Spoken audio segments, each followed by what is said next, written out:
Fee reimbursement సకాలంలో ఇవ్వకపోవడంతో విద్యార్థులు ఇబ్బందులు పడుతున్నారు.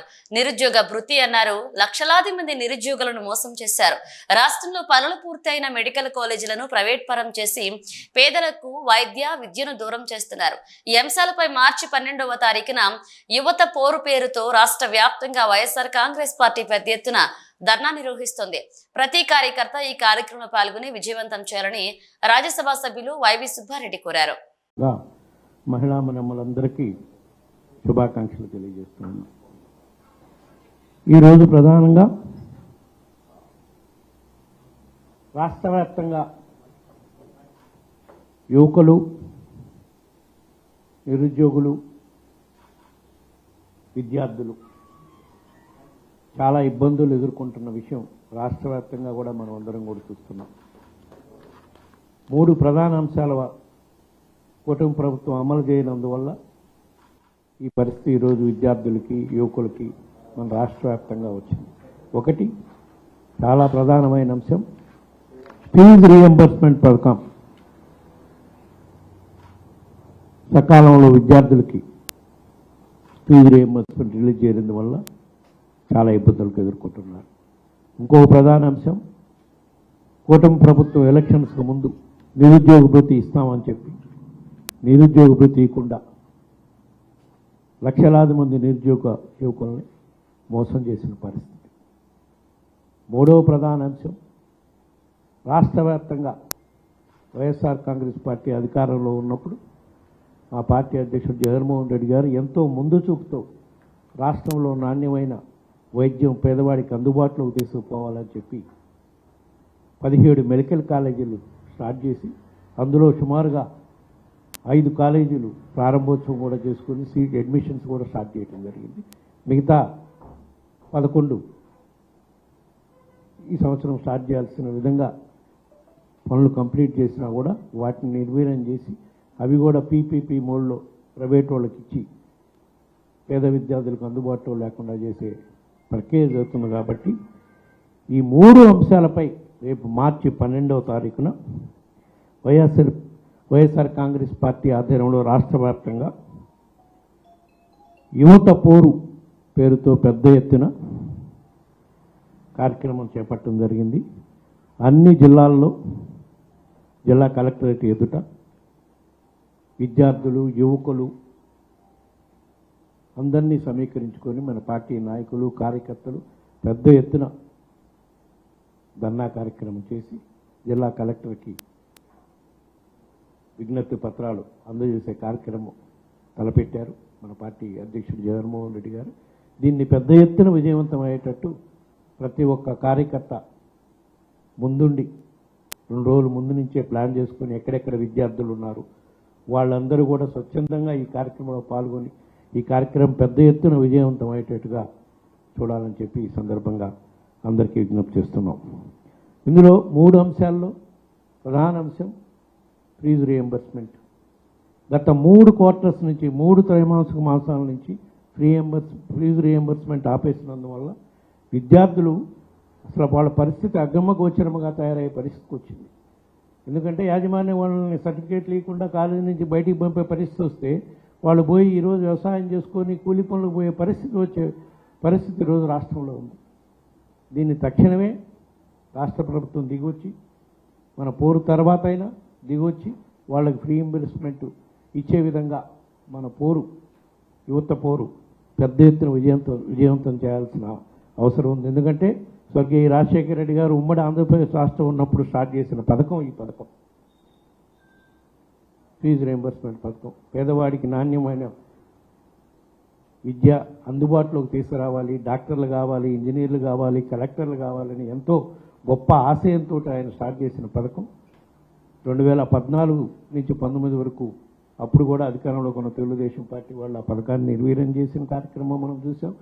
మళ్ళా వైఎస్ఆర్ కాంగ్రెస్ పార్టీ అధికారంలోకి వచ్చినాక స్వర్గీయ రాజశేఖర రెడ్డి గారు ఏ ఆశయంతో అయితే ఫీజు రీయింబర్స్మెంట్ పథకాన్ని స్టార్ట్ చేశారో దాన్ని ఎంతో గొప్పగా 2019 నుంచి 24 వరకు మన పార్టీ అధ్యక్షుడు జగన్మోహన్ రెడ్డి గారి ఆధ్వర్యంలో రాష్ట్ర వ్యాప్తంగా అమలు చేశాం. కాబట్టి ఈరోజు ఎంతోమంది యువకులు ఇంజనీర్లు, డాక్టర్లు అయ్యే పరిస్థితి ఈరోజు రాష్ట్రంలో వచ్చింది అని చెప్పి ఈ సందర్భంగా తెలియజేసుకుంటున్నాం.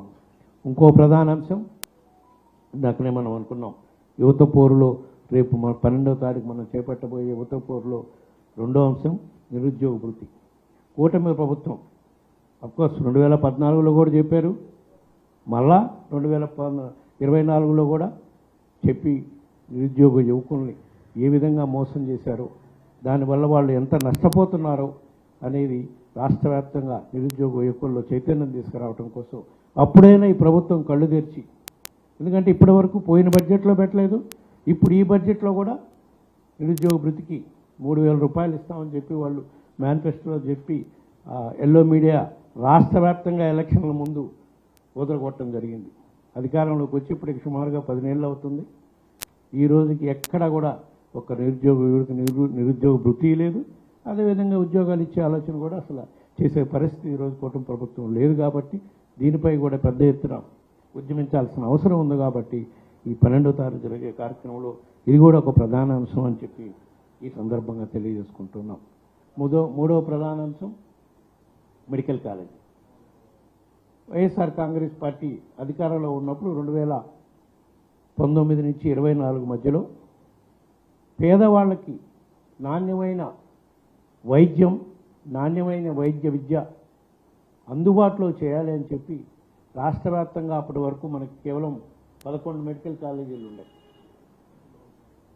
స్వతంత్రం వచ్చినాక కేవలం 11 మెడికల్ కాలేజీలు ఉంటే జగన్మోహన్ రెడ్డి గారు ఎంతో ముందు చూపుతో, కేంద్ర ప్రభుత్వం ఇప్పుడు ఆలోచన చేస్తుంది, ప్రతి మెడికల్ కాలేజ్ సీట్లు కొన్ని వేలు పెంచాలని చెప్పి ఈ మధ్యన కేంద్ర ప్రభుత్వం అనౌన్స్ కూడా చేసింది.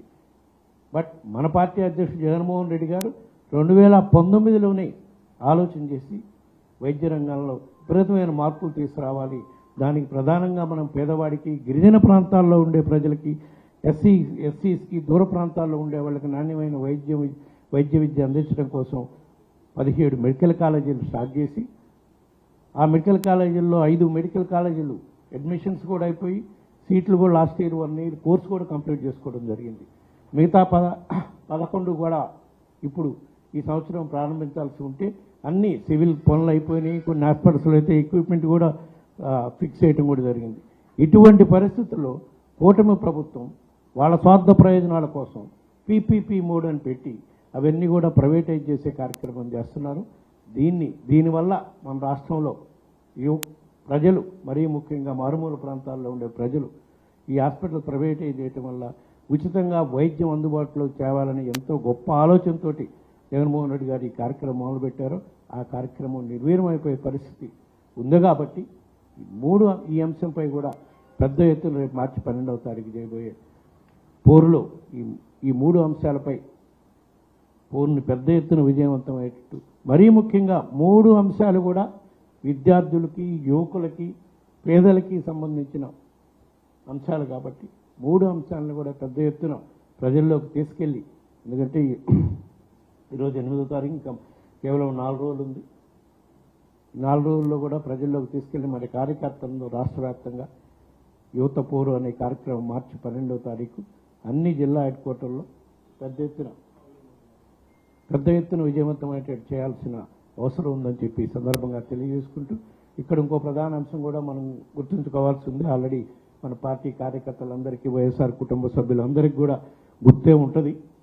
ఆ రోజే మార్చి 12వ తారీఖే మన పార్టీ ఆవిర్భావ దినోత్సవం కూడా ఎట్లా ప్రతి ఒక్క కార్యకర్త పార్టీ ఆఫీస్ దగ్గరికి వచ్చి స్వర్గీయ రాజశేఖర రెడ్డి గారికి నివాళులు అర్పించి ఆవిర్భావ దినోత్సవం కార్యక్రమం పాల్గొంటారు. కాబట్టి అందరినీ పార్టీ ఆఫీస్ దగ్గరికి సమాయత్తం చేసి ఆవిర్భావ దినోత్సవ వేడుకలు జరుపుకున్నాక కార్యకర్తలని, ప్రజల్ని, యువకుల్ని అందరినీ తీసుకొని కలెక్టర్ ఆఫీస్కి ర్యాలీగా వెళ్ళి కలెక్టర్ ఆఫీసులో అర్జీలు ఇచ్చే కార్యక్రమం చేసి ఈ వైఎస్ఆర్సీపీ ఆధ్వర్యంలో జరుగుతున్న యువత పోరు కార్యక్రమం పెద్ద ఎత్తున విజయవంతం చేయాలని చెప్పి మరొకసారి మీ ద్వారా రాష్ట్ర ప్రజలకి, వైఎస్ఆర్ కాంగ్రెస్ పార్టీ కార్యకర్త నాయకులకి అందరికీ విజ్ఞప్తి చేసుకుంటూ సెలవు తీసుకుంటున్నాను.